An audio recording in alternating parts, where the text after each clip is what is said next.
Hi, I'm Jay Thomas, and welcome to the Bald Tires Podcast. I love talking to people who are passionate about things that they like simply because they like them, not to impress somebody or outdo somebody. They just like something, so they're into it. And today's guest, well, he's into a lot of really cool things, actually. He collects Hot Wheels and Matchbox cars. There's an entire basement full of them, and we'll talk about what that is about. He's also had some really cool cars and done some really funny stuff with his cars over the years. My guest today is a guy named Curtis Penner. Stick around, lots of fun to come. This is the Bald Tires Podcast, because when you make great memories, you make bald tires. I am sitting in an incredible basement, surrounded by the coolest stuff, and I've got a friend with me named Curtis Penner. Curtis, thanks for joining me. Hey, thank you for coming down, checking it out. Yeah, it's really cool. This is really cool. Curtis is a friend of mine, a former coworker of my wife's, and to describe this basement that we're sitting in, it is like a bit of a walk back in time, but it's also just the coolest place you've ever been. There's pictures up on jthomasauto.ca, Facebook, and that sort of thing. Go check it out. But you got a really cool collection in here. We'll start with this because we got lots to talk about tonight. But you got a really cool collection of Matchbox, Hot Wheels, car stuff. What's all in here? Like, what have you all got? Oh, wow, that is kind of a tricky question because I'm not sure I even know what I've all got. But we've got a little bit of, like you said, Hot Wheels, Matchbox, and that kind of thing. There's some stuff that goes back to the 30s and 40s as I look around here. There's a few toys from way back, Hubley and early Lesney stuff. There's a couple pieces that were made, if I remember right, by Auburn Rubber, which was a tire company from the 20s and 30s. Okay, and, yeah. And then I also have this thing for Pepsi Cola stuff. My uncle used to work for Pepsi back in the day, or Starlight Bottlers in Saskatoon, and so I've always collected a little bit of this, a little bit of that, as far as Pepsi is concerned. So, well, you got some really neat, unique stuff for Pepsi because it feels like there's lots of Coke stuff around. Yes, you know, like there's a lot of people who are after that, and fewer people who are into Pepsi. But there was just as much of that stuff kind of around back then. Like you've got some toys that are Pepsi stuff back to what's the oldest stuff here?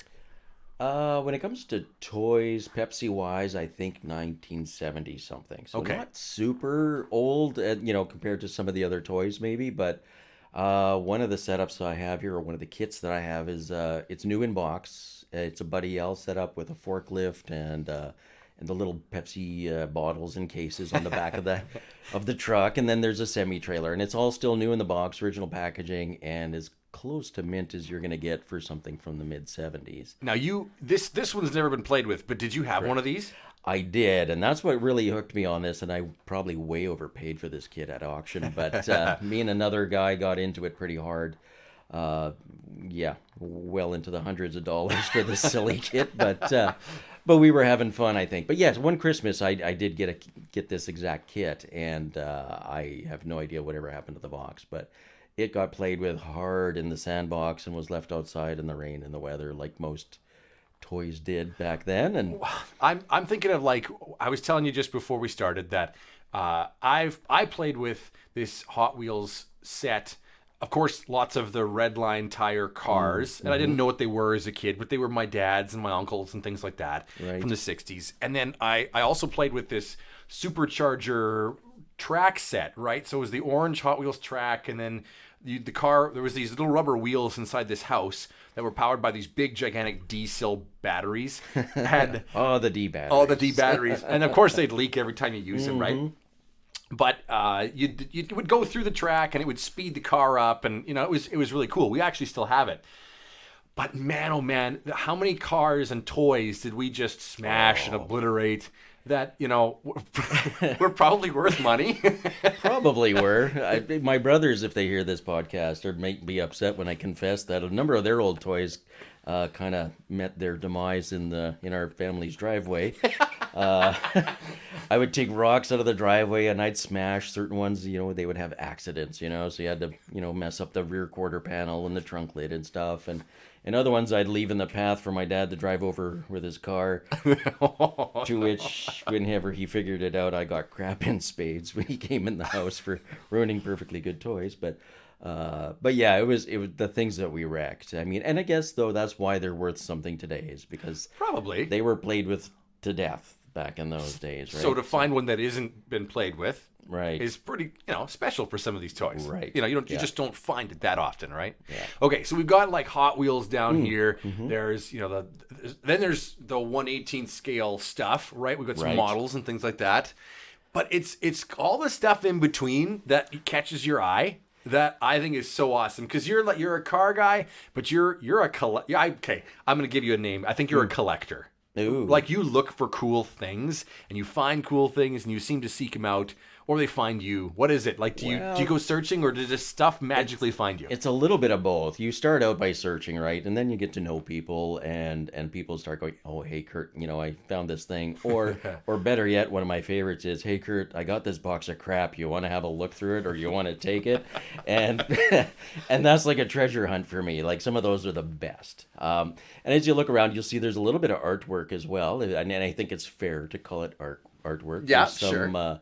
Limited edition prints of different vehicles and stuff like that. Which, through our car show at Warman Home Center, I got to know one of the artists that I kind of met online. Yep. And Mr. Dale Klee. And he's been a good sponsor for our show for a good number of years. And I've started, buying some prints from him directly for myself as well. And They're recognizable, especially if Yes. you're in Western Canada. Yeah. You'll probably know somebody who's got one of these prints, because he also does custom jobs for people, right? he will do some, or used to. I'm not sure if he does anymore. Yeah, I don't know about that. But you'll see, like the one you've got here is 3 Chargers, right? Right. Kind of out in a pasture next to a barn, sitting there sort of rotting away or whatever, and derelict looking, but that's a sort That's of kind of his signature. theme that he kind of goes with, Yeah, right? absolutely. So there's the artwork, but then like all I got to do is look at a different surface in here. There's a huge collection of license plates. You travel and seem to pick one up everywhere. Yeah, my wife and I, we're blessed to be able to travel every now and again, and sometimes through work. In the past, pre-COVID, we were able to travel a bit more. And so every state that I visit in the U.S., I'd like to get a license plate, and prefer not the tourist shop fake stamp ones or whatever. I don't know. Aloha from Hawaii. Right, yeah. Preferably See you not in those. AZ from Arizona. Yeah. I like to get a legit license plate, if I can, wherever I go.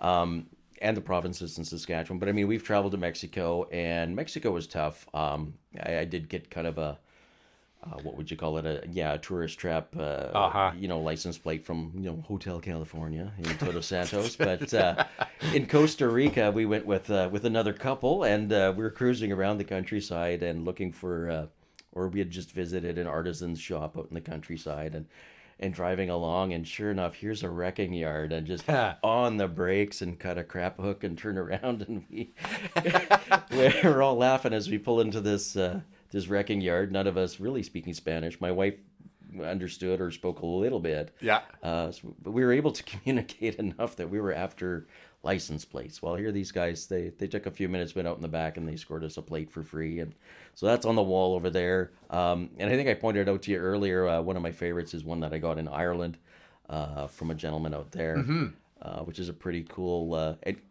plate. And if I remember right, it's off an old Citroen Turbo something sedan. I forget. Well, I mean, Citroens are kind of weird cars. Yeah. So, yeah, they were strange, and there's lots of strange versions of Citroens. Yeah. But, like, in Great Britain, where that's from, Right. the plate belongs to the car. Yeah. Right. I actually didn't know what I meant by a plate. They call it a tag. The tag, Because right? it's almost like a VIN tag, yeah. It is. Like, here, you license you're the new owner of a car. You go into, in our case, it's SGI, but anywhere across Canada, you go in and get a plate. It's a new plate, right? A new set of numbers. When that car, when the car that came off of, that plate came off of, it kind of goes onto the car when it's new, and it just stays on that car. Yeah, that set of numbers. From owner to owner to... Yeah. It gets passed till the along. day it's shredded. Right. Yeah. So you actually got one off of a car that wasn't, on the road? Yeah, well, the gentleman had a couple cars parked out back. He had this Citroen, actually had 2 Citroens parked back there, and a mid-70s Rolls-Royce 2-door, right? Like the big V12, and I think I was telling you before, it's like fart chocolate brown, and but I mean, it was beautiful in its own 1970s, right? And I didn't think it was that bad shape, and he considered it to be a little too tough to get back on the road. But whatever, I got a soft spot for the rusty underdog. So, but anyway, yeah, we hit it off. We got to chatting and talking records and music, and then cars, of course. And then I brought up this whole license plate or tag thing, and give me a couple minutes. Maybe I got something kicking around, he says. And then he buggers off to the back, and he's clanking around. And my wife and I are kind of sitting there, kind of giggling, having a drink, overlooking the ocean over the cliff. And yeah, he pops back with a plate, and he wouldn't take money for it. This was really? This was a gift, and here you go. And thanks for stopping in. And I don't know how long we sat and chatted there, but that's the fun of the collecting for me is the people that you meet, and the groovy little stories that you get. And I got to learn about his family and his dad and the history of that Rolls and all this kind of stuff. But that's half the fun of the collecting, is the people that you meet and the stories that come along with the pieces that you collect, right? Totally. There's so many things in the basement that my catches my eye, and I see them and go, oh my gosh, I remember that. Like, you've got displays, and they're retail displays that were in stores and stuff. Right. You got Hot Wheels or Matchbox cars on them and stuff like that. But there's one in front of me that is all like bubble gum, and it's like Wrigley's Double Mint, Wrigley's Juicy Fruit, Wrigley's Spearmint, Hubba Bubba in the like green, pink, red, orange on the bottom. Right. Who didn't try out the watermelon Hubba Bubba? Oh, totally. Right. Like, come on. There we go. This moment you said that, I just the like taste of it flashed back in my mind. Yeah. And then over your left shoulder is like chiclets. Like, when was the last time anybody bought chiclets? Well, and the multicolored chiclets, like the packaging almost looks like tartan with the weird green and red and yellow. I didn't like. There's 1, 2, 3, 4 different kinds of chiclets. Yeah. Oh, I didn't know that. Yeah. Anyways, those are all like pretty vintage displays. Yes. Yeah. So you like, that's what I mean. You find all this cool stuff. You just like go looking for it. It finds you. What? Yeah. Well, I'm on the online auctions a fair bit too, which, if you ask my wife, it's a bit of a habit already. But part of the fun is the challenge of I like old advertising. I like old retail. I like cars. I like art, which might surprise some of my friends, but. And the challenge for me of combining those things together is kind of fun. That's kind of the fun, weird thing. Over your right shoulder, there's a Ford. I think it's a Model T, and I think it's accurately a Model T radiator shroud, and it's the old stainless one.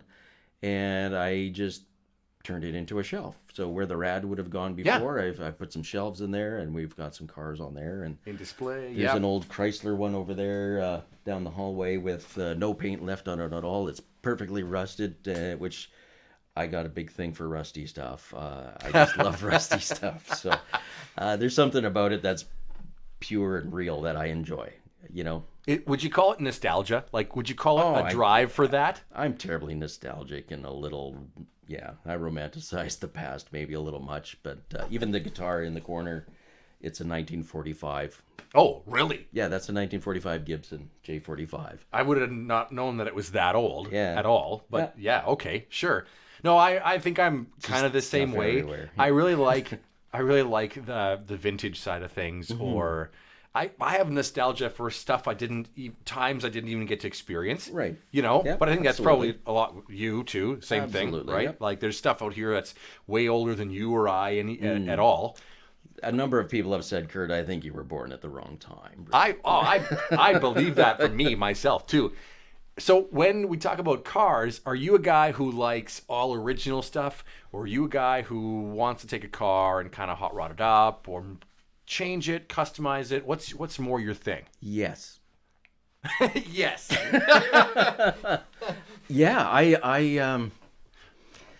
I used to be a purist. Like in high school, I mean, hardcore Dodge guy in high school in particular, and truly a purist. Numbers were everything in Dodgeville.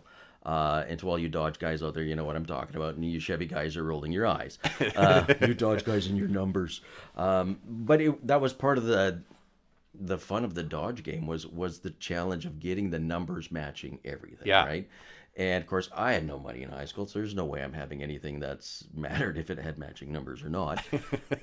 But I would have a passion of reading up on stuff and learning that, and even finding stuff on, you remember the Auto Trader days? Yep. Yeah. Oh, I'd thumb the classic car Auto Trader. And sometimes you'd go see these cars with a buddy or whatever, and then you'd run the numbers for them and just see what was matching or not, or what it originally came with. But honestly, the older I get, which is very old now, I find it really interesting stuff that I despised as a kid. Like I really hated George Barris stuff when I was a kid. Oh, really? Yeah. Sorry, everybody, but I did. I had no use for that stuff. It was way too fantastical or whatever you want to call it. It was just too fake, or Okay, maybe it's the way, I don't know. But now I appreciate the art and the creativity that goes into that. My old Fargo that I have, it was a complete original 1954 Fargo, flathead 6, original everything, right down to the hubcaps. The tires were not original. Everything else was original in this truck. But it's not anymore.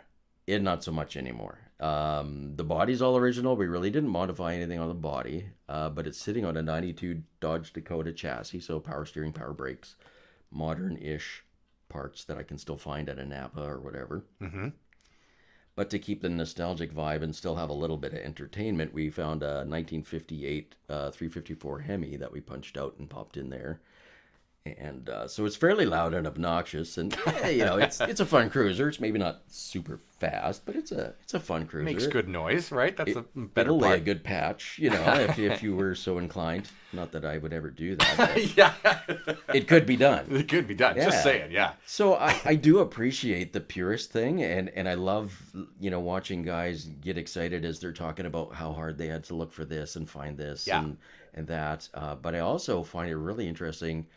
Even if I'm not a fan of the look, I find it really interesting listening to guys who fabricate and guys who do that custom building, like bodywork and design, and doing the metal work. It's just absolutely interesting to me. And even if it's not my favorite style, I have a deep appreciation for it now that I never did as a kid. Yeah. Especially when there's guys who can take something, customize it, but customize it so well that it might as well have come from the factory looking like that. Yeah, absolutely, yeah.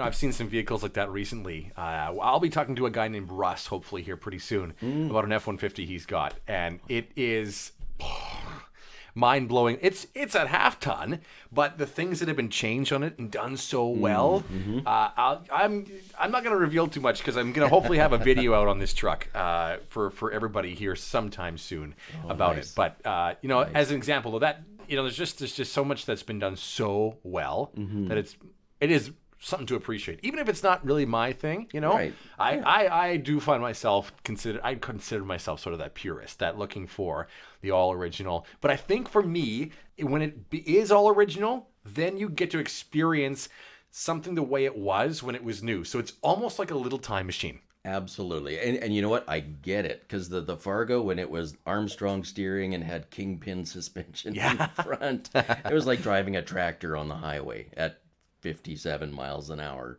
Top end. She was done. That was it. Yeah. I think it was running 470 something gears in the back. The thing could probably pull a house, but not very quickly. But there was something about it, just with a big stupid grin on your face, putzing along the highway and probably turning the steering wheel 20 degrees in either direction to keep it straight, right? But there's a joy in that too that I do miss with the truck being changed up now.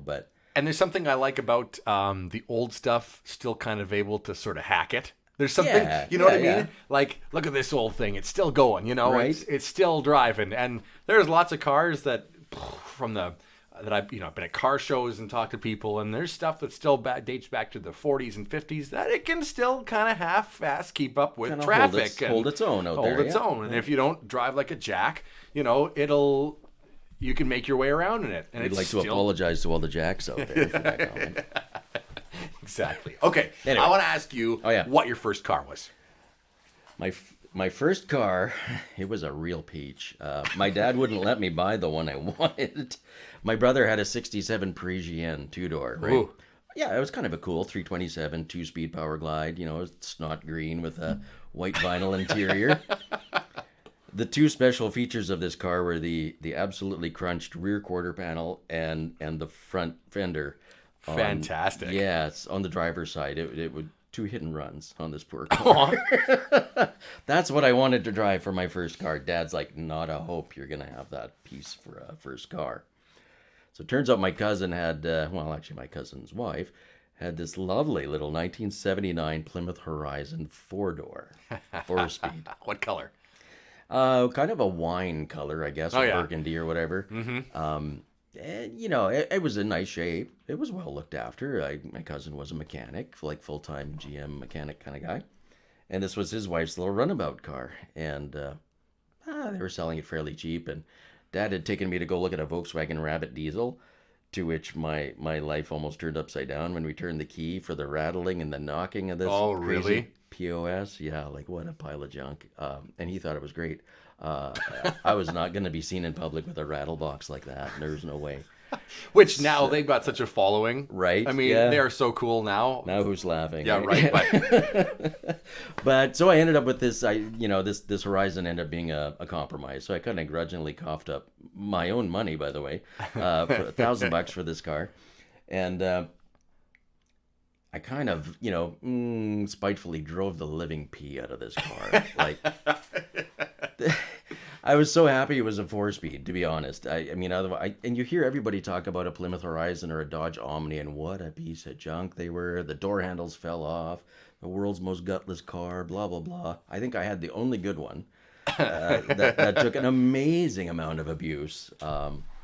This thing, we did a little road trip from Hepburn, Saskatchewan to Moose Jaw in this thing, because my girlfriend at the time, who is now my wife, was playing volleyball down there. And so me and a couple of buddies thought we were going to go down for a game and, watch the girls play and, I don't know, find somewhere to crash for a night. So they had left like way before us, and we're kind of just dilly-daddling, and well, now it's time to go. And go we went.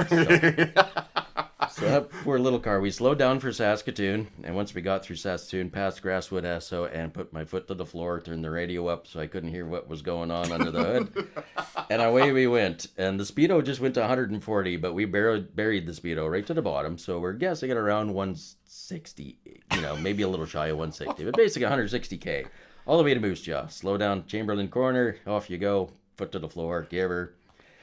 We pull up in the McDonald's parking lot, and we don't have time to sit down and eat supper. We got to get to the game. So we rip into the parking lot, turn the car off. It's so hot now, it's dieseling when I turn it off. Oh my gosh. Yeah. And you can hear the exhaust system going ping, ping, ping, ping, ping. and it used oil every day after that. It didn't use a drop until that day. But she was a trooper.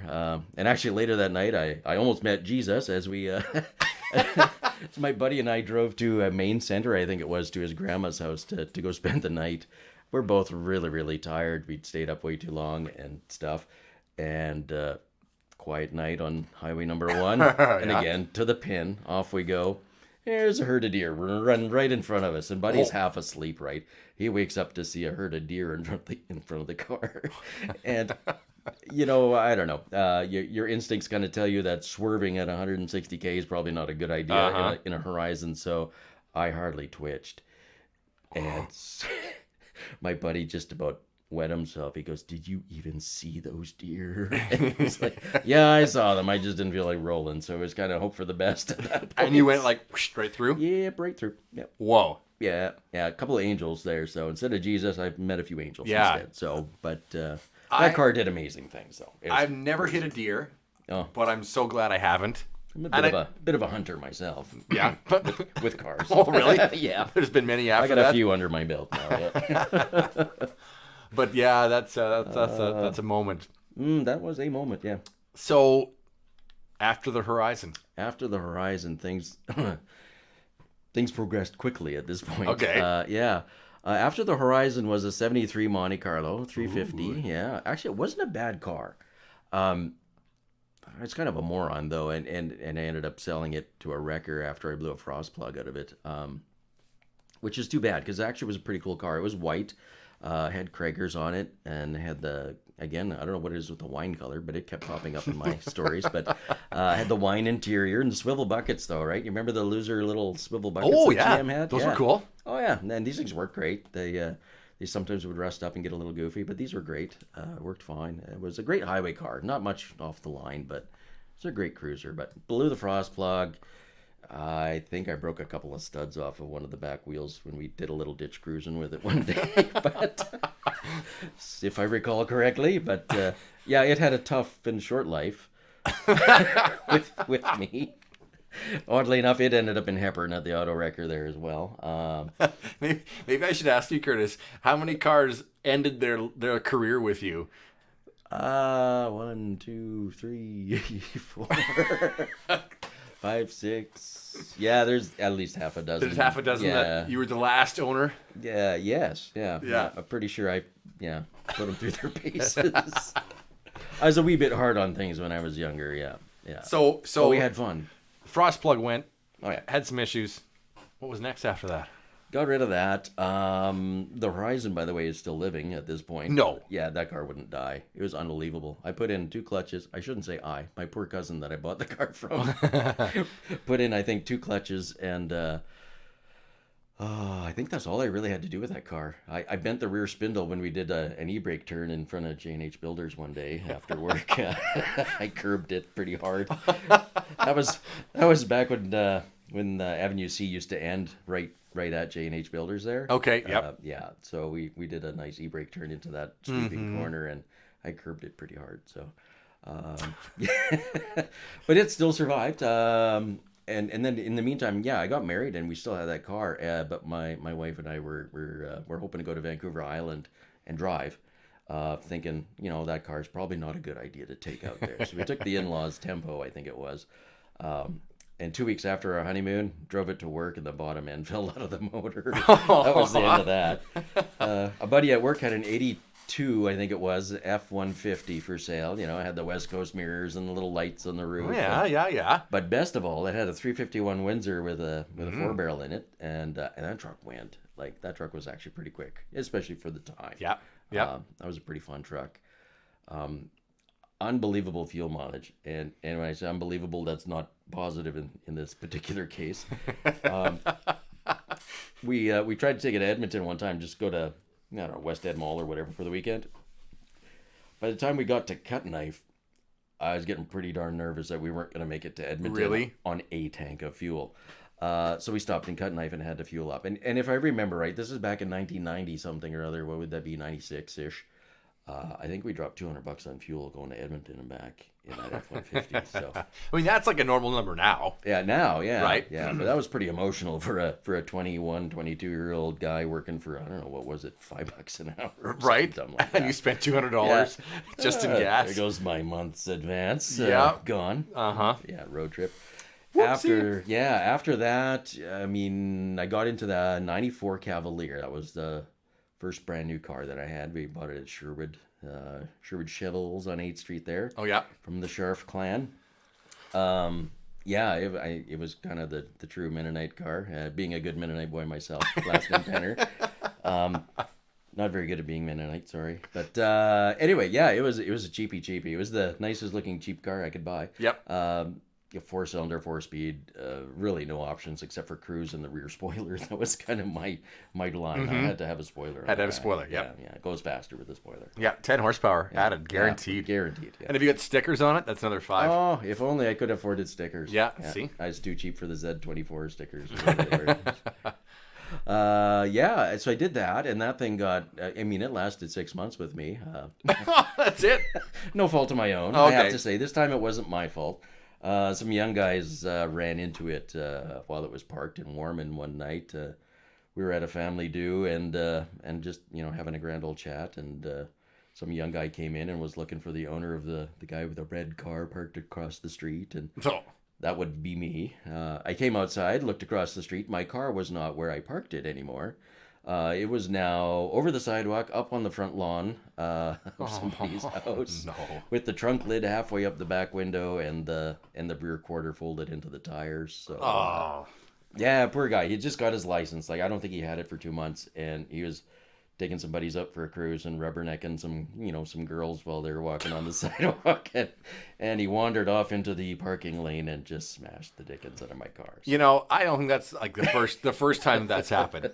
my uncle had when I was a kid, and when I was an adult even, he had an 87 Honda CRX SI. Nice. And for anybody who's a Honda freak, that is the very last year of the first generation of the CRX, which means that it was the first year to get fuel injection, but it was the last year to be the sort of smaller CRX body. So it's kind of the most sought after one because it had sort of the best power to weight ratio. And it was this hot little black two-door hatchback, two-seater, cool looking little cars with a red pinstripe that went around it, right from Honda. It was and he had it cammed and it was lowered a little bit, and like it was a really cool little car to drive. Nice. And he was over at somebody's place one night. They're late, and here's this, big noise. Looks outside, and a truck had kind of, I don't know if it was somebody who had a few too many or what it was, but basically just ripped the side off the car. And it was already, an older car, but he just kept so meticulous care, good care of it, and just it wrote the thing off. And it was shame. Like, yeah, a big pile of heartache there. Oh yeah, but same idea, right? I mean, like not even a crash you're in, and then that's it. It's gone. Right. I didn't even get to wreck my own stuff. Exactly. Yeah. So I don't know. So the Cavalier was toast. Yeah, it was done. And were you out a whole crap load of money too? Because you had lost pretty good money because I only had it for a few months, and so it depreciates instantly off the lot. Yeah. But guys at Dodge City were pretty good to me. But I mean, whatever. They had a '94 Ranger Sport sitting on the parking lot. Ooh. They're pretty much straight across with what was left of the other car. That's not bad. No, not too bad. So we did that for a while. It was kind of a, I don't know, what would you call it? Like a candy green with the little weird splash decal stuff on the side. Oh yeah, Ranger Splash. Was it the like sort of not quite step side, but sort of step side box? This was a true fleet side. Little fleet side short box, 4-speed, little thing. So it was pretty neat looking little truck. It was at this point I picked up a 74 Dodge Charger also at this time. Yeah, a little 318 two-barrel car. 271 gears in the back, so you couldn't turn a tire on dry pavement to save your life. But again, allegedly, you could float along at about 120 mile an hour, no problem in that car. No problem. Allegedly. And you could allegedly miss the turn into Langham one night and lock up the rear wheels and start sliding at 90 miles an hour. Oh, no. Yeah, she's a little nose heavy. And yeah, it would get a little spooky once you got on the binders. But it was a fun cruiser. It was a nice car. That one I miss, actually. It was a bit of a boat. But, I mean, I got a bit of a soft spot for the big bum Dodges like that. So that's like we're in the 90s, but that's the 70s. Right. That you're talking about. Was that the end of that Charger then? No, it actually lived a long and fruitful life. Really? Yeah, actually made it through 2 owners after me. Yeah, I know, right? Shocking. Wow. You know what? I forgot one in between. I had a 73 Dodge Dart Sport 340 that I bought actually just before the Ranger. It was sitting in a shed where, I don't know, just off 42nd Street where there's that Lindall Homes or whatever it is. Okay, and a Speedy Lube or something back there. So it was in one of those sheds back there. Unmolested 340 4-speed car, rotten that you could sift flour through the back seat on the floor, I should say.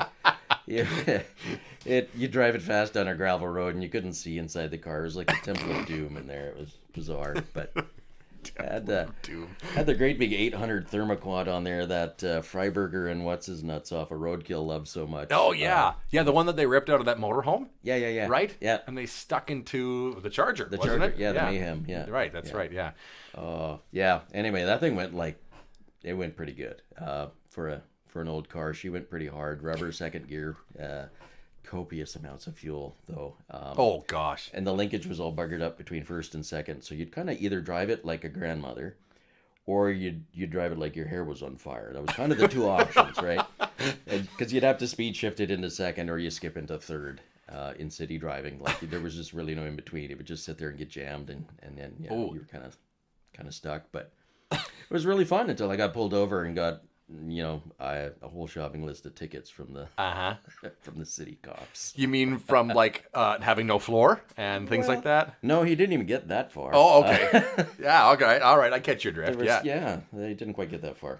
But I did learn a lesson that day that it's not a great idea to argue about the legality of your exhaust system with the local constabulary because they will find other things. Yeah, well, we've seen that in the news within the more recent times. Right. Yeah, of course. Absolutely. Okay, so you've kind of bounced back and forth in your car history. You've gone from like kind of muscle car, something old, something new, something old, something new. Yeah. Right? Yeah, it kind of goes with my attention span. I'm like Captain ADD, which is the other thing when you look at the walls in the basement here. You can kind of see my attention span at play down here. It's pretty funny. But yeah, I love stuff. I don't know. I mean, without being a hoarder, I don't think.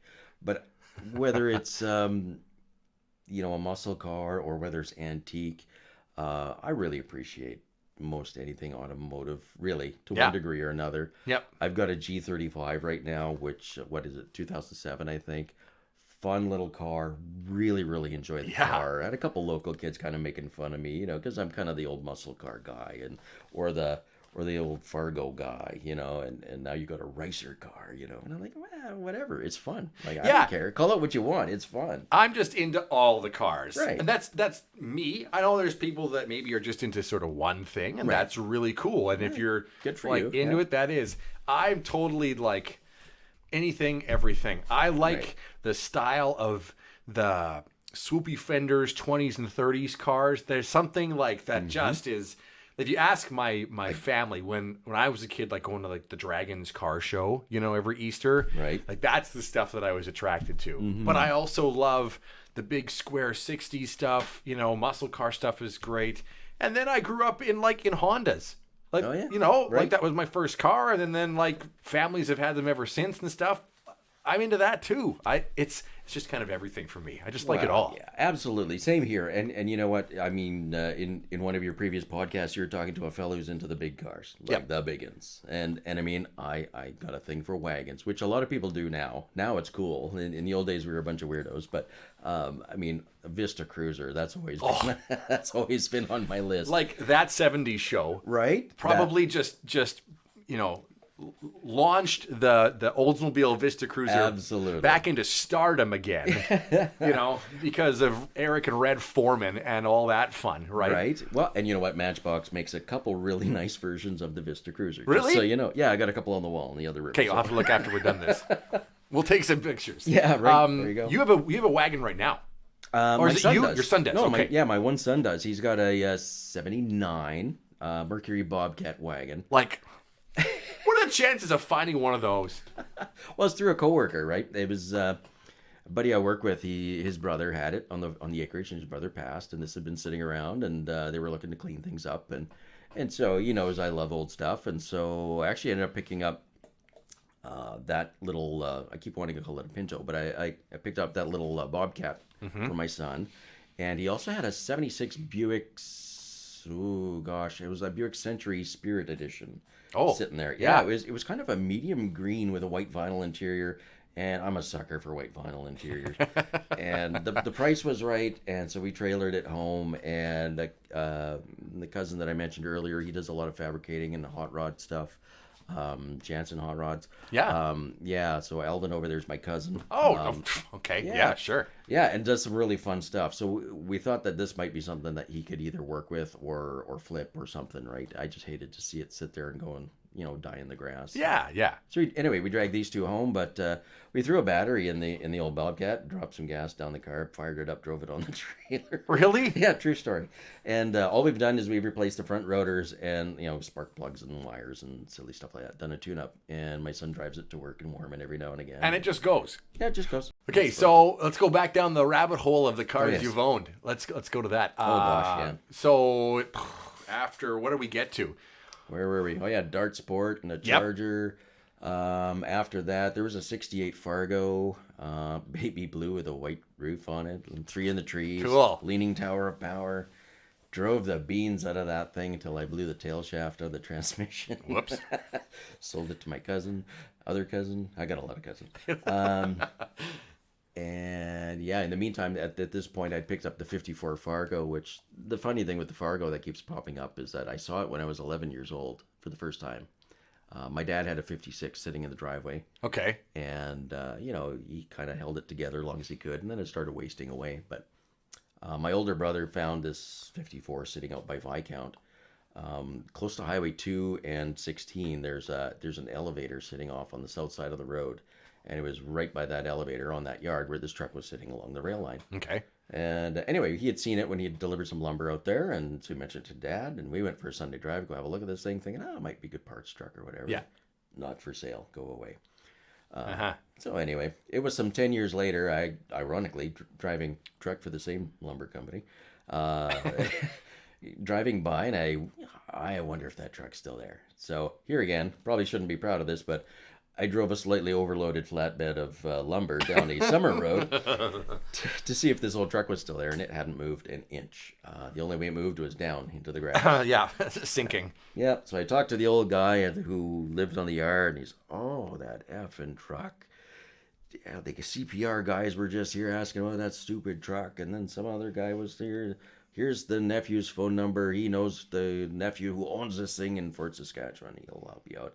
But just, you guys got to quit coming on my effing yard. He just get a little antisocial. Yeah. But I ended up phoning this guy in Fort Saskatchewan, and we made a deal over the phone, and I went and picked it up for, if I remember right, $650. Oh, come on. Yeah. And you say all together, intact, everything was there. Yep, everything. Hubcaps, everything. It was seized from sitting. You could sell the hubcaps for $650. Yeah, they're in the garage. Yeah. They're still in the garage. But anyway, so we bounced back to there. But so I ended up owning it like 10 years later and still have it. From there, though, things went on and on and on. 68 Fargo, we said. There's an 86, I think it was, Dodge Ram Charger, 318, kind of a Jane. And mid-80s Dodge 360 half-ton. Oh, one of my favorites was a 77 Dodge short box, 318 4-speed. It had the knuckle buster 4-speed.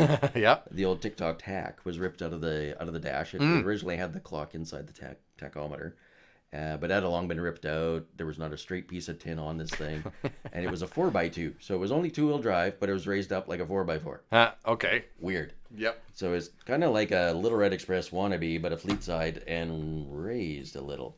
Flat black and buggered everywhere. Everything was bent. Everything was bent on this truck. It's just loud and obnoxious. I think there were blue bottles on it, and it was a perfect field truck. And I ended up trading that for, I think, okay, hopefully this guy's not going to listen to this story, but I do believe I got a set of heads, machined heads, 360 heads, an intake, and $500 for a trade on that truck. Wow. And all those parts went onto that Charger that I had at the time. Okay. So I made out like a bandit with that one. After that, we also had, what else do we have? I had some half normal cars there too. Oh yeah, 1990 Eagle Talon TSI all-wheel drive those were turbo. Fun. That was a fun highway car. That really fun. It was a Mustang Hunter on the highway. It was super fun. Going to Winnipeg one time. There's a 5-liter coming up in my rear view, and I'm kind of like, let's just see. Wifey's sleeping beside me in the car. Road trips, that's what you do. And so I'm watching them, and we're cruising along about 120, allegedly. And all of a sudden, okay, he's pulling out, and he's going to hang it. And he hangs her out there, and he just floors it. He's gone. I dropped down to third gear, wind her up to about 140 in third gear. I still got 2 more gears to pull. I don't know where we ended, but we tootled along the highway pretty good speed. We both had a good laugh, and I was just up his bumper like you wouldn't believe. Really? I could taste his exhaust. It was awesome. Did your wife wake up? Nope, she's still sleeping. Has she ever heard that story? You got to keep it smooth, Jay. Yeah, that's right. You got to keep it smooth. Keep the smiles quiet. Yeah. It was a ton of fun. That was a really fun car. Chicago on the interstate, too, one time. We got caught in Chicago rush hour, and then once rush hour broke, there was a guy in the Dodge Stealth. Oh, okay, yeah. Yeah. So a guy in a Stealth goes whistling by, and I'm like, okay, this is just too much fun. I can't help myself. So we went and kind of played tag in traffic, and and we just went whistling past, ironically past the Dodge Neon plant. Just really? outside of Chicago. Yeah. what's it called, Belvedere or whatever? Yep. I forget. Yeah, so we went whistling past there, and I don't know how fast we were going. It wasn't super fast, but we were weaving in and out of traffic, and we're both just grinning like a bunch of idiots, just, having fun driving through traffic. And waved at each other, and he buggered off the interstate, and away we went back to Saskatchewan. Oh, gosh. Yeah, what else do we have? Jay, I think I've had, if I counted right, I think there was 46 cars, I think. 46. Or vehicles. Some of them can hardly be called cars. Some of them only stuck around for a little while. I had a couple of 73 Mach 1 Mustangs. One was complete. The other one was basically a shell with doors. Like the front clip was gone, motor was gone. But it was a power windows car, so sold the doors off of it for what I paid for the rest of the car. Yeah. And then we parted things out from there, but that was kind of fun. 77 Ford step side with roll bars and a 460 in it. That was pretty neat. I sold it to Warren over at work. I think Warren Brakefield there. Sold it to Warren, and it promptly started on fire when he got it home. You're kidding. The wiring harness kind of went up in flames. He almost burned her down. Again, you were the last owner, practically. So, technically, I did not kill it. Warren did. Okay, yeah. And I had a car I affectionately called the Super V. It was a Super V. Yes, a 1973 Valiant 318 4-barrel dual exhaust. Actually loaded up pretty well. Really? It may have been a Brougham, if I remember right, but it was quite well endowed for a Valiant, which is an Econobox junk car. But it was a fun car just to go flog. It didn't last long. I got offered some not bad money for it, so I let it go. I did find a 1981 Plymouth Horizon, sky blue. Really? Yeah, and believe it or not, I got it running. It had just been sitting forever. I forget what was originally wrong with it. It was an automatic, really boring. Threw it online, and it was sold within hours. Boom, gone. Really? Yeah, probably should have kept it because I've always wanted a GLH, the little Shelby GLH, and that would have been a great car to convert. Like that was Chrysler and Dodge's sort of hot version of the Horizon, right? If there's any Horizon that could be considered hot, it would be that, yeah. But you know what? It was sort of the hot hatch thing of the 80s that sort of sparked everybody else to sort of copy that, right? It was actually a little ahead of the game in that sense. And yes, being a Dodge biased guy, maybe that's typical for me to say, but for all the loser vehicles that Dodge Chrysler had at that time, which again, I'm a fan, and yes, I love the Shelby Chargers and the Shelby Daytonas and all those, but I'm also a realist and I know what they are. Okay? What's underneath, yeah. Right, you know what? Yeah, you can put all kind of wrapper on stuff, but it is what it is. Well, I mean, and it is not exclusive even to Chrysler. Maybe not exclusive, but they were exceptionally good at K cars. At K cars.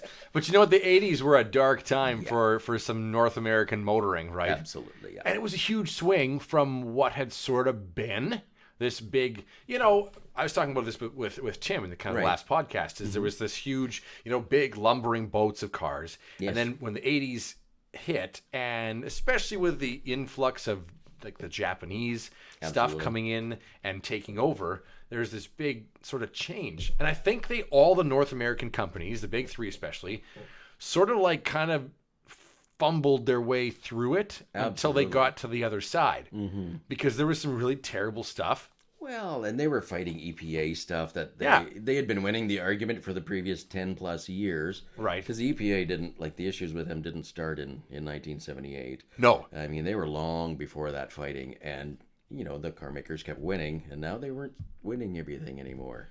The governments were pushing things, and so they had to kind of, ad hoc, slap on, again, with Chrysler stuff I know, electronic spark control and carbon filters and stuff like that, just smog stuff that add an air pump which puts more oxygen into your exhaust so that when the EPA would measure your exhaust density, you just had an air pump that was pumping passive ambient air down the exhaust pipe to mix. Wasn't it pumping oxygen into the catalytic converter so it could burn more efficiently? Theoretically. Right. I mean, it did nothing. I talked to a guy at a car show. Practically. This is like pre-COVID stuff. Right. I think it was a car show in Regina. It would have been Majestics.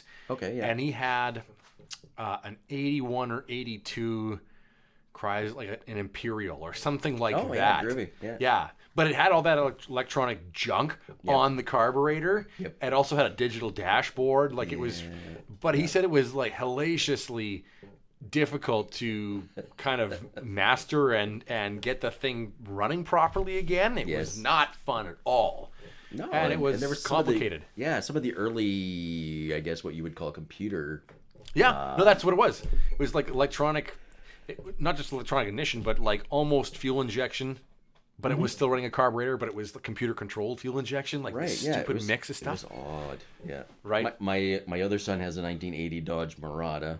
Oh, yeah. Yeah, T-top car, the Corinthian leather. Yes. Right, we go back to the Corinthian leather. Yeah. Full load car, 8-track, everything. Free cancer from sitting in the puddles way too long.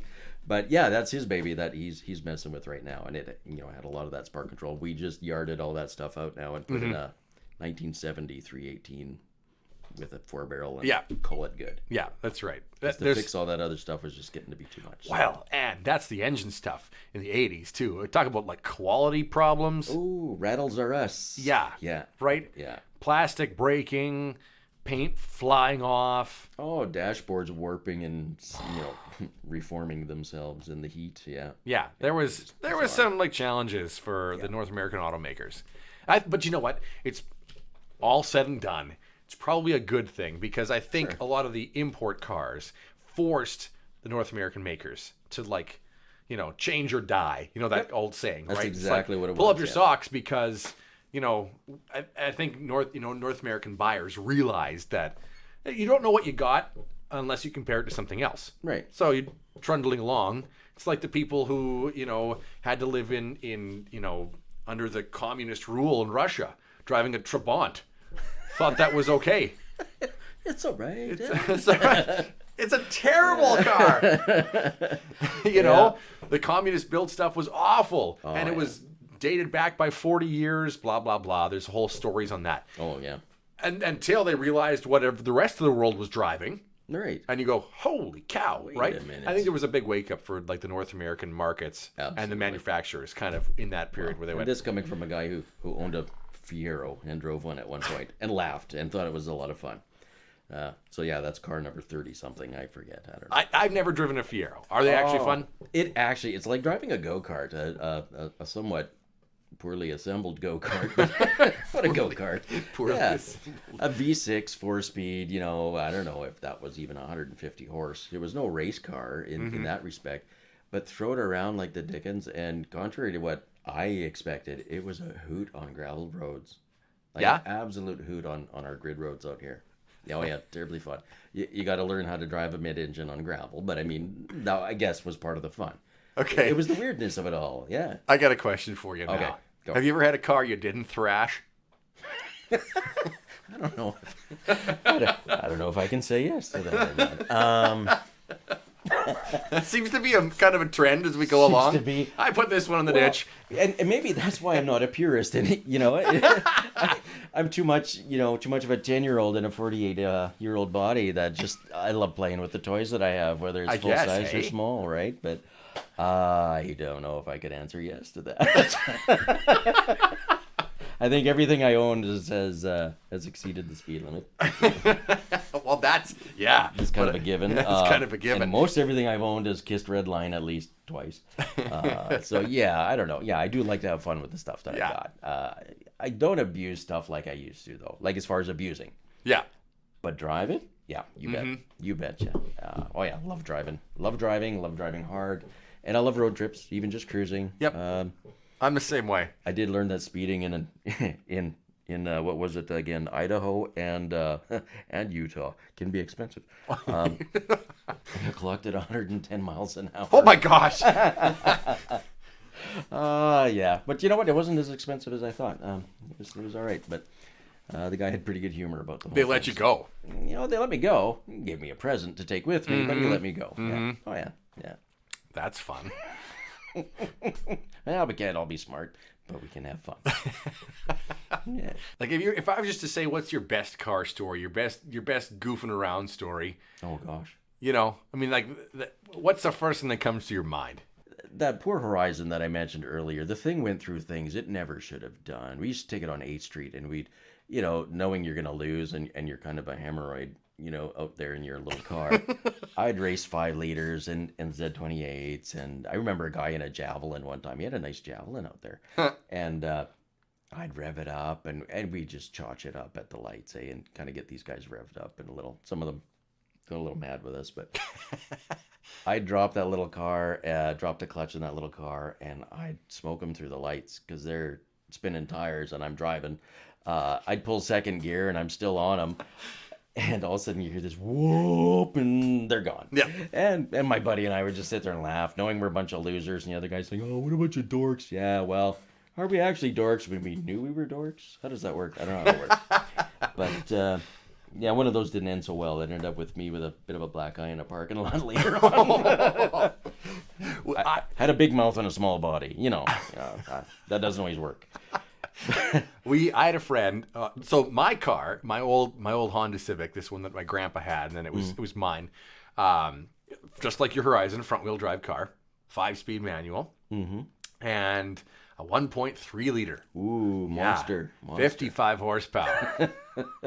But the thing weighed only 1,800 pounds. Right. Like nothing. And it was plenty rusty by the time I got it. So probably less than 1,800 pounds. 1725. Yeah, rust is lighter than metal. Right. We had a friend who worked at a sandwich shop. I can't even remember which one it was. And there was some old baking trays. So the best thing to do was you go park the back wheels onto the baking trays. And this is wintertime. Put the e-brake on, the handbrake on, and then drive around. Well, it's like you got a rear-wheel drive car, and you can do donuts, you can power slide the thing, and you don't harm nothing. It was great. Dude, that's genius. It was a lot of fun. Okay, that is something I don't have on my resume. Like, I'm a little disappointed in myself now. There's gonna be some car of yours going around a corner here with sparks of fly in just a second here, right? This winter in Langham, there'll be this report of some guy with serving trays under his back tires speeding through town. That was fun. But that's the.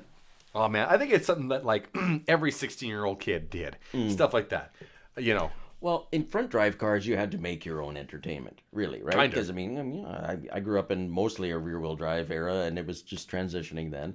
But, yeah, we watched Dukes of Hazzard and Smoking the Bandit and all this stuff. And they're just bagging the dickens out of these cars and doing nice power slides and jumps and everything like that.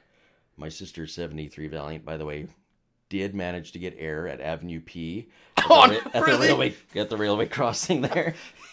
I don't know, she doesn't know that yet either. She also doesn't know we used to cruise back alleys with her car and those big green garbage bins that we all have now. Yeah. They first came out then, and they were in the back alleys. My buddies and I figured out that we could kind of sideswipe them with my sister's green car, and the green on the plastic kind of matched the green on the car, so you didn't have to worry about the scuff marks. But if you did it just right, you could sideswipe the bin. It would bounce up against the guy's fence and then fall and burst open in the back alley.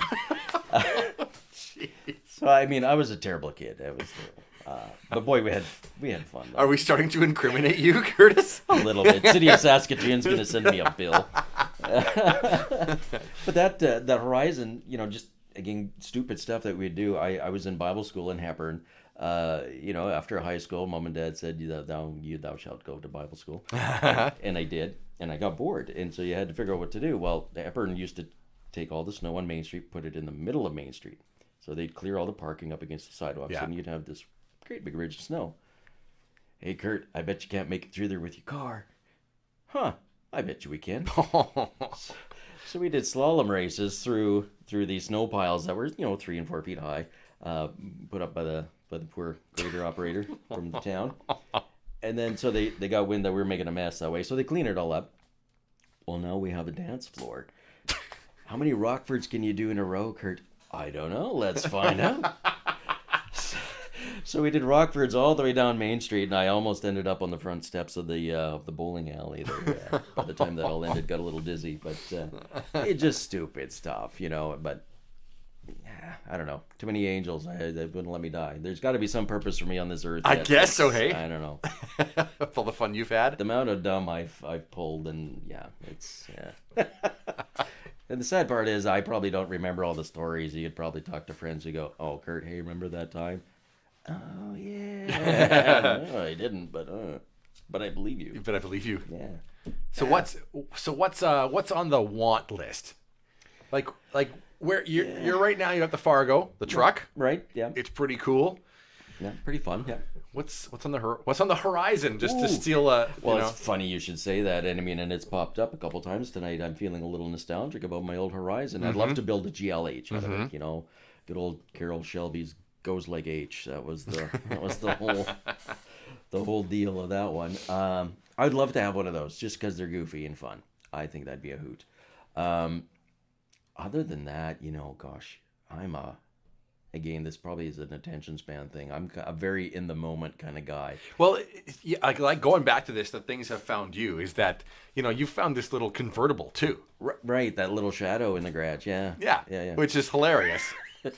Like, because here we go. We're getting from a muscle car to like. Yeah, a Dodge Shadow, 2-liter. Woo! But it's an SE, so it's the 2.5 liter. Yeah.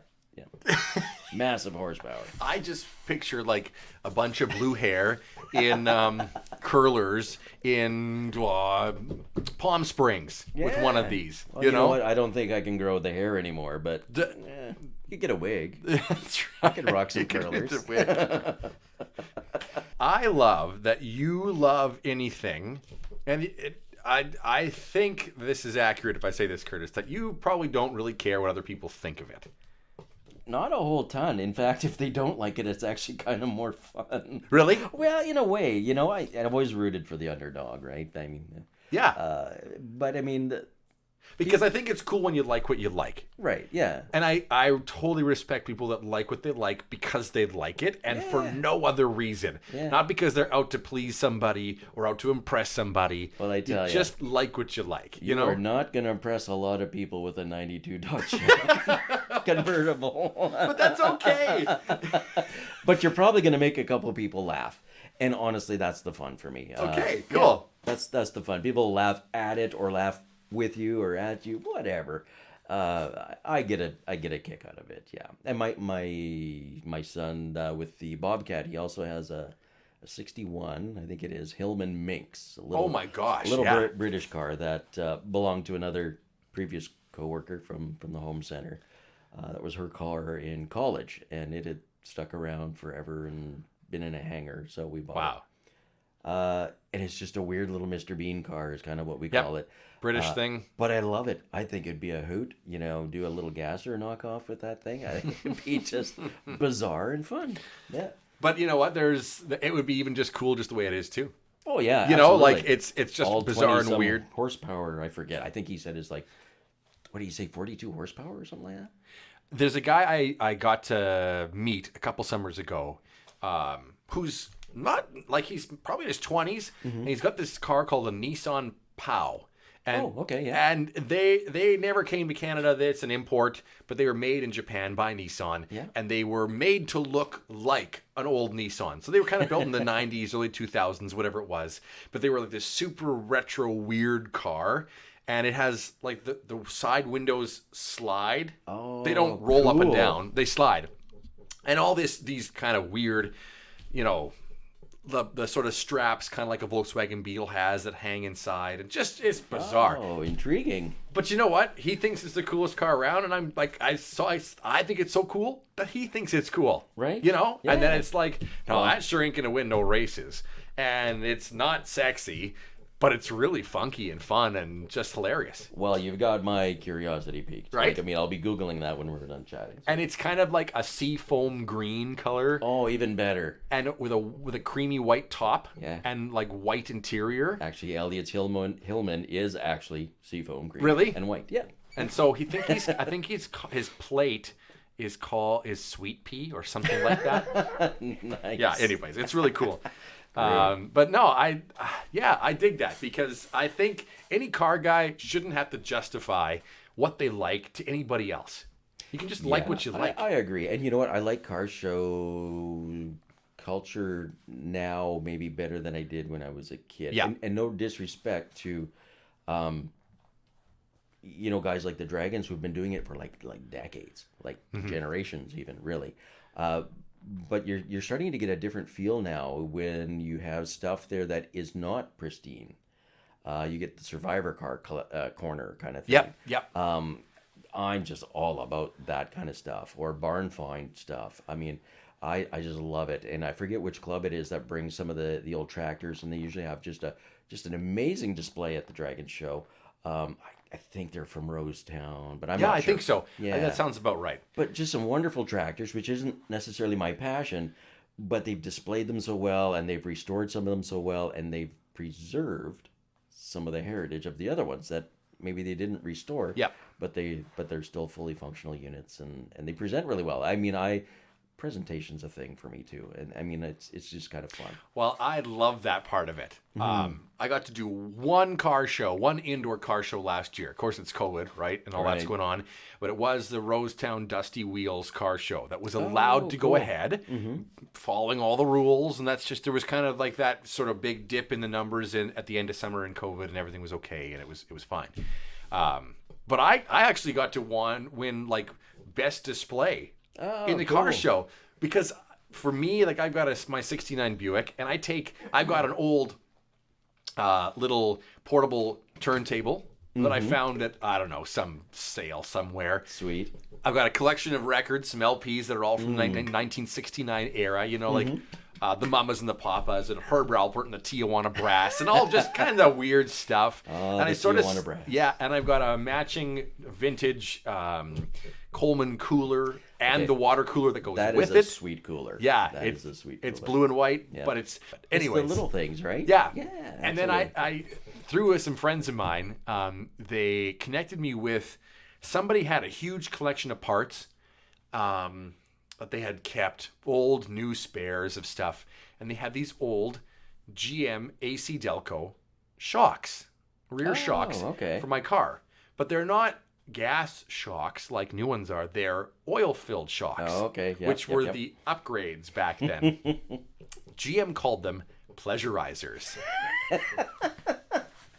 I have no comment at this time. So I have I put them on display all the time. I have two in a box, unwrapped, never used. They're like a gold color with a big sticker across each shock tube. Pleasurizer. So you're sitting in my basement telling me that you've got two pleasurizers. That's what I'm hearing right now. Yeah, I know. There's a lot of jokes that follow these good things for around. you, Yeah, I guess I'll say. Yeah. I guess where I was going with this is like you were talking about, the car show scene maybe has changed a little bit, and I love that everybody's really inclusive and for the most part really supportive. Absolutely. You know, even if you're a big Ford guy and you wouldn't drive a Chev if your life depended on it, you can still say, "Hey, nice Camaro." Right. You know? Absolutely.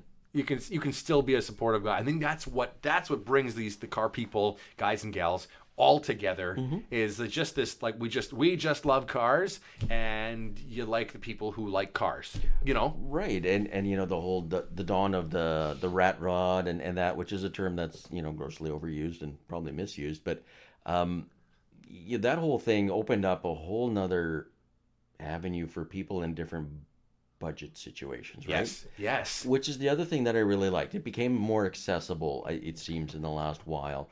And I've really appreciated that. I mean, we all have different budgets, different things going on in life. Yep. I mean, my budget, I won't say I'm broke as you look around here and guess how many dollars worth of silly toy cars I have, I guess. But at the same time, I don't have the budget for a 6-digit car. And I should still be able to enjoy the hobby and appreciate something that's in a different class. I'm not going to say the stuff that I have is in the same class as somebody with a 6-digit car. Is very different. But it should be judged differently, but it shouldn't be judged as worth less.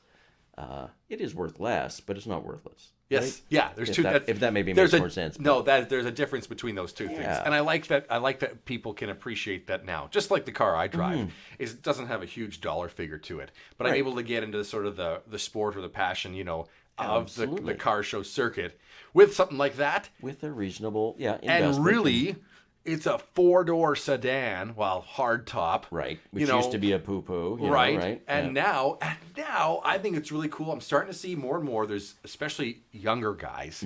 Like we're talking end of their, teens, early 20s. And saw it last summer, saw it the summer before. They pull up in an old Parisienne 4-door. Yes. And they just think it's awesome, and or just some LTD, nothing, exciting or glamorous or anything, but it's an old car and it survived. Yeah. And they think it's a cool car, and I think it's great. Absolutely. Because if we don't start, I don't know, opening the doors to more people, the hobby will die, right? And even let's say you were just 100% selfish and all you cared about was your investment in your Buick. Yeah. You don't want the hobby to die just for your investment's sake, right? Sure. Because, if nobody and never cares, mind, it's not worth anything. Never mind the pathetic investment I've made. Talk about the guys who have spent the 6 figures. Right. Yeah, imagine that. Right? But the bigger thing for me is to see younger generations enjoying something and revisiting something that's outside of themselves. And it forces a relationship into a certain degree. When you show up at a car show, whether you're a spectator or whether you're a participant, I shouldn't say it forces, but it opens the door to potential relationships and learning how to relate and appreciate different things and different people from different backgrounds, different opinions. The politics go, on the sideline. The religion thing goes on the sideline, and people are there for a different purpose. And you just are, right? And that's one thing I've come to enjoy about, like, Cruise Weekend is always a favorite of mine. You get different classes of cars, from the the wonderful stuff that that guy at a Kelowna comes up with that Chrysler, I forget what it was. JF Customs. Yeah. He came out the one year from Kelowna, and what a groovy wagon he brought out, and he does some really neat stuff. So it's fun to see that.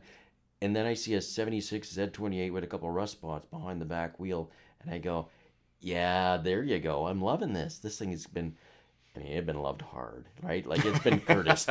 The poor thing's had the Penner treatments, but it lived, and it's here, and the guy is proud as punch because he had that thing back when he had the high top runners and the greasy long hair. Yeah. Heaven forbid a mullet, maybe even. But I mean, you know what?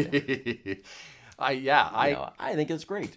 It's good to that there's acceptance for both worlds. Yep. Exactly. Yeah. There's acceptance for maybe this is offensive to somebody, but the trailer queens. Yeah. The cars that are so restored or so put together that they don't drive. They are showpieces, and they are usually so spectacular. It's kind of beyond belief, right? Yes. But you really also appreciate the stuff that when they brought it into the show, they wiped the tar off the bottom because get the bugs off the front. headlights and yeah. And I quite literally did that at Cruise Weekend the one year. I drove the Dickens out of the Fargo on the way down there, and I had to get a little bit of bird crap off the roof and get the bugs off there, and walked away. Called it good. But just the other weekend, my wife and I were up Manitou Beach and took the Fargo out for a drive on the gravel roads, and drove, and then we found some some dirt roads.